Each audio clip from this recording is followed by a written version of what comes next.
Hello guys, good morning. তোমরা সবাই কেমন আছো? আশা করছি খুব ভালো আছো। আমিও খুব ভালো আছি। তো দেখো, স্নান করে মুখটুকু মেখে নিচ্ছি, যেহেতু আজকে শ্যাম্পু করেছি। ওই জন্য একটু চুলটা জাস্ট হালকা ঝেড়ে নিলাম, নাহলে মাথায় জল বসে যাবে। তো এসে তারপর শুকাবো।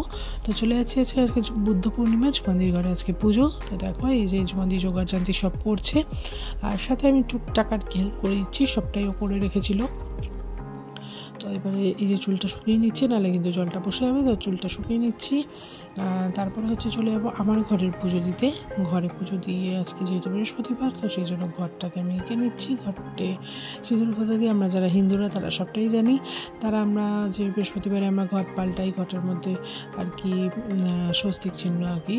তো সেটাই আমি করে নিচ্ছি সিঁদুর ফোঁটা দিয়ে, কলা আম পল্লব সব কিছু দিয়ে, আমরা যেটা বৃহস্পতিবার লক্ষ্মীবারে করে থাকি। তো চলো, এবারে আমার ঘরে পুজোটা দিয়ে নিচ্ছি। পুজোটা দিয়ে তারপরে ঝুমাদির ঠাকুরমশাই আসবে, তারপরে আমি যাব ঝুমাদির ঘরে পুজোর ওখানে। চলো দেখতে থাকো। এবার তোমাদেরকেও আমি একটু দেখিয়ে দিলাম যে আমি কীরকম এঁকেছি।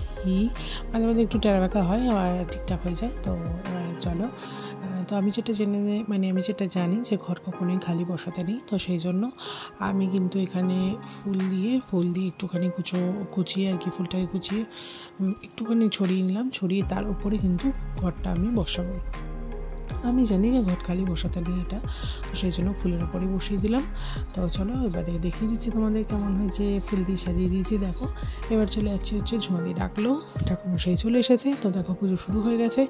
এখানে পুজো হচ্ছে, এরপরে হবে যজ্ঞ। ততক্ষণের জন্য ভিডিওটা তোমরা দেখতে থাকো, আরও মিনি ব্লগের জন্য ওয়েট করো। ততক্ষণ বাই।